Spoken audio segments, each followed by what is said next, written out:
ചാപ്പറമ്പ്. ഒതുക്കുകല്ലുകൾ സശ്രദ്ധം കയറിയിറങ്ങി വേണം ചാപ്പറമ്പിലെത്താൻ. മുലമൂർച്ച ശാപമായി ചത്ത തമിഴത്തി പെണ്ണാണ് അവസാനമായി ചാപ്പറമ്പേറിയത്. കീശപ്പെരുക്കങ്ങൾ കൊന്നതിനെ ചത്തതെന്ന് ചാപ്പറമ്പിന് തീരെഴുതി കൊടുത്തു. ആരോ വയറ്റിലാക്കിയ ഊരും പേരുമറിയാത്ത 17കാരിയെ മറുകൂടണച്ചാശ്വസിപ്പിച്ച് പിറക്കാത്ത കുഞ്ഞിന് താരാട്ടുപാടി ചാപ്പറമ്പ് മാതൃത്വം കാട്ടി.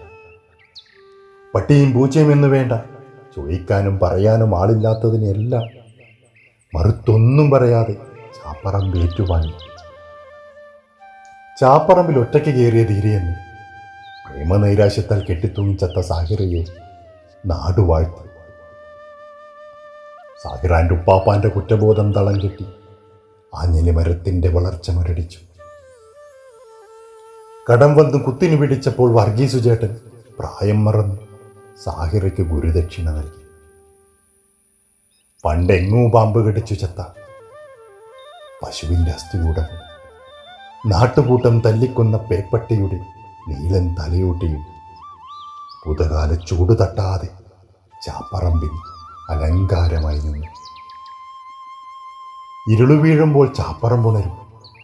ചത്തോരും കൊന്നോരും ചാവാത്തോരും കൂടി വട്ടത്തിലിരുന്ന് പൊട്ടിച്ചിരിക്കും.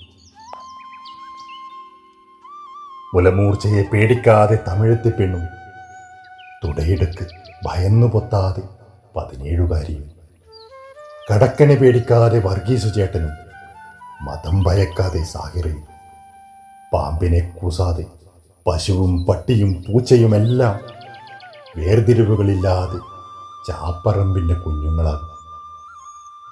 ചാപ്പറമ്പ് ഉറക്കെ ചിരിക്കുന്നുവെന്ന് നാടാകെ കാതുകുത്തും. വാതിൽ കൊട്ടിയടയും. ചാപ്പറമ്പ് ഉറക്കെ ചിരിക്കുന്നുവെന്ന് നാടാകെയും കാതുകുത്തും. വാതിൽ